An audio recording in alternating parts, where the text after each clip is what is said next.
ఎంతటి వారైనా సరే కర్మలకు అతిథులు కారు. చివరికి భగవంతుడైనా గుర్తుంచుకోండి.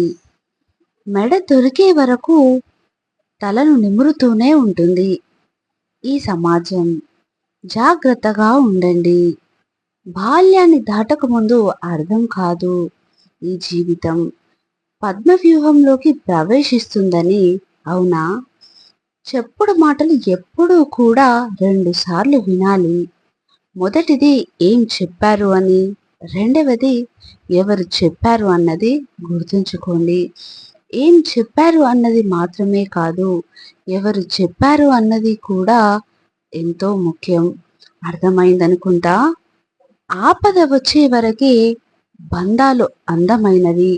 నేటి బంధాలు ఎలా ఉన్నాయి అంటే, నువ్వు నన్ను ఏం సహాయం అడగను అంటే నువ్వే నా ప్రాణ స్నేహితుడివి. అర్థమైందనుకుంటా. ఆస్తి ఉన్నప్పుడు ఆప్తుడివి, ఆపదలో ఉన్నప్పుడు అనాథవి. అవునా? ఎదిగే వరకు మౌనమే మంచిది. నీకు కోపం వస్తే యుద్ధం జరగాలి, గొడవ కాదు. అంతలా ఎదగాలి నువ్వు.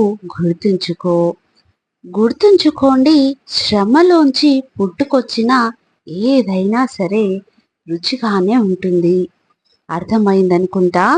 చెడు చెదిరిపోతే మిగిలేది మంచే కదా. మంచి బంధాలను ఎప్పుడూ కూడా 10 ఇచ్చి మరి కొనుక్కో. ఇక చెడు బంధాలను 20 ఇచ్చి మరి వదిలించుకో అంటారు. ఎందుకంటే చెడును వదిలించుకోవడం అంత ముఖ్యం మరి. కాదంటారా? ఈ నరకం అందరికీ అర్థం కాదు. నేటి తండ్రుల బాధ ఇలా బ్రతకకూడదని తెలుసుకునేలోపే మేం ఇలాగే బతుకుతామని వాదించే కొడుకులొచ్చేశారు. మరణము వచ్చేస్తుంది. అవునా? ముంచే మాటల్లో తడిసి మురిసిపోకండి. ముంచే మంది అందరూ చెప్పే మాట నిన్ను మించినోడు మరొకడు లేడు అని. కాదంటారా? అందమైన ఆనందాలను సంపాదించుకోవడం మర్చిపోకండి. బాల్యాన్ని పద్ధతి లేకుండా ఖర్చు చేసి తిరిగి ఇమ్మని కాళ్ళు పట్టుకుంటే ఏం లాభం? కనీసం యవ్వనమైన బాధ్యతగా ఖర్చు పెట్టండి. వృద్ధాప్యమైన ఆనందంగా అనుభవించగలుగుతారు. అర్థమైందనుకుంటా. విలువైనవి వదులుకోకూడదని గట్టిగా చెప్పండి.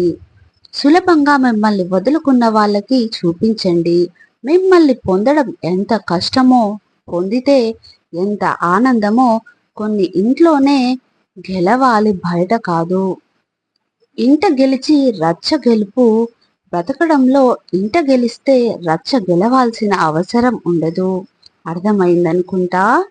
కాలం మీరు కలిసే వ్యక్తులను నిర్ణయిస్తుంది.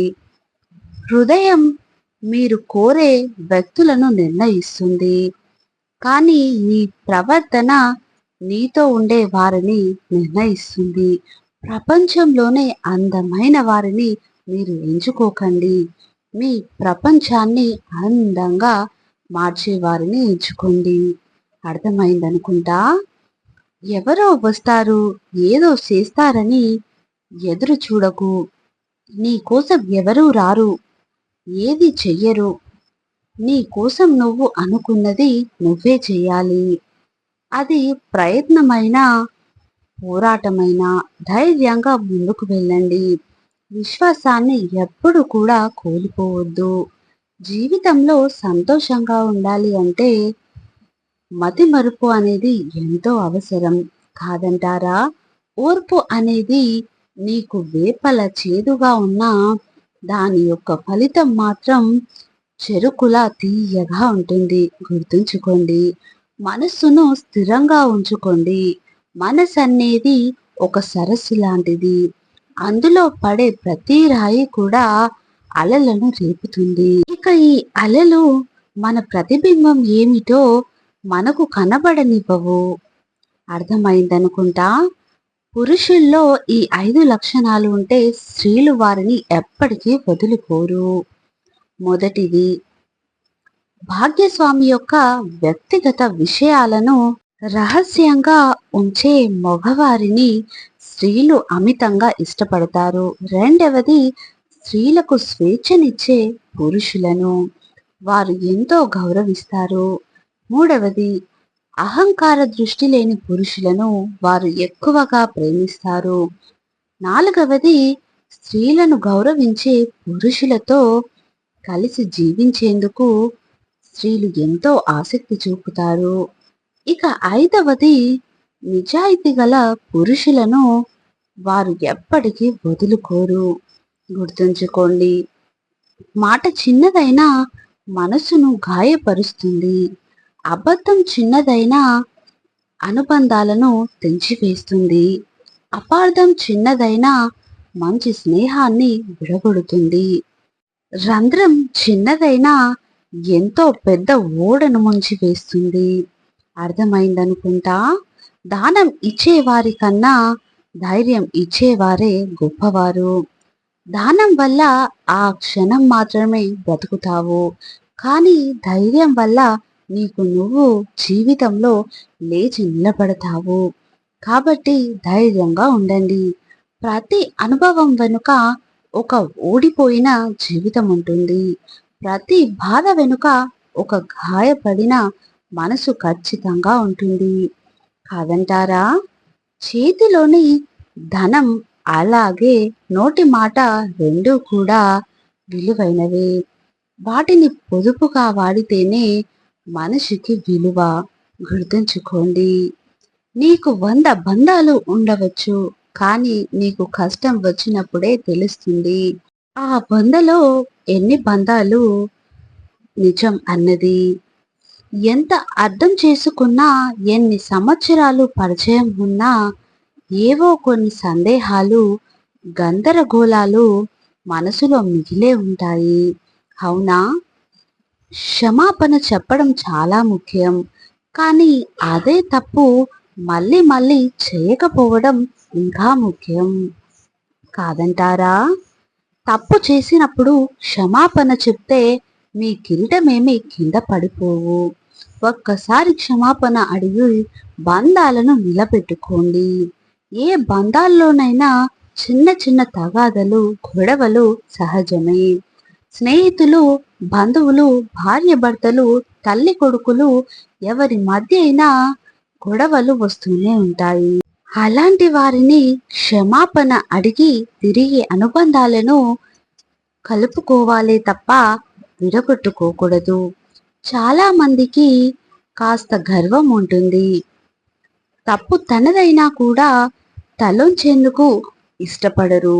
పైగా దాన్ని ఆత్మవిశ్వాసం, ఆత్మగౌరవం అని చెప్పుకుంటూ ఉంటారు. ఆత్మగౌరవం, ఆత్మవిశ్వాసం అంటే తప్పు చేశాక కూడా తప్పు నాది కాదు అని భావించడం కాదు. తప్పుని ఒప్పుకొని బంధాలు తెగిపోకుండా కాపాడుకోవడం. గుర్తుంచుకోండి, ఎవరైనా నీ దగ్గర ఏముందని హేళన చేస్తే గెలిచే వరకు ప్రయత్నించే ఓపిక ఉందని చెప్పు. సాధించే వరకు వదిలిపెట్టే ప్రసక్తే లేదని చెప్పు. చేయి జారిపోయినా దాని గురించి ఎప్పుడూ కూడా బాధపడనని చెప్పు. చేసే పనిని వాయిదా వేయనని చెప్పు. సృష్టించుకుంటానని చెప్పు. నీలా వెనక్కి లాగే వాళ్ళ మాటలు అస్సలు పట్టించుకోనని చెప్పు. ఎప్పుడూ పక్కవారి పనిలో వేలు పెట్టనని చెప్పు. చివరిలో ఎవడి పని వాడు చూసుకుంటే మంచిదని చెప్పు. అర్థమైందనుకుంటా. ఈ ప్రపంచంలో లోపాలు లేని మనిషి ఉండడు, అలాగే లోటు లేని జీవితము ఉండదు.